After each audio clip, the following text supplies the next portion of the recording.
ముందుకు వచ్చాను. ఈరోజు అడుగుతున్నాం, నేను నా కోసం అడగట్లా ఓట్లు.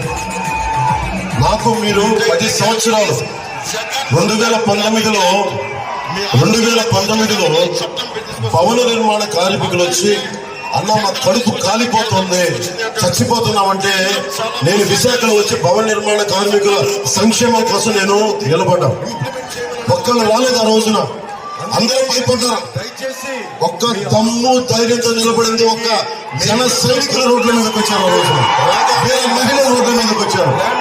జనసేన ఈ రాష్ట్రానికి వెన్నెముకలో ధైర్యం కూరి కూరి కూరి కూరి నింపింది.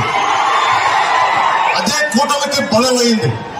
అందుకని మీకు బలమైన నాయకులున్నా కానీ, ముఖ్యంగా ఎన్ని చట్టాలున్నా కానీ, ఎంత గొప్ప రాజ్యాంగం ఉన్నా కానీ, పాలించేవాడు సరిగ్గా లేకపోతే వాడి బుద్ధి మన చంద్రబాబు రాజు గారు లాగుంటే ఎన్ని గొప్ప రాజ్యాంగం ఉన్నా మనకి న్యాయం జరగదు. నేనేం చేయగలుగుతున్నా? సుందర పూజ కుమారుడు గారిని కూడా మన గాజు గ్లాస్ గుర్తు మీద జనసేన అభ్యర్థిగా నేను నియమిస్తున్నాను. ఇక్కడ ఆయన పోటీ చేస్తా ఉన్నారు.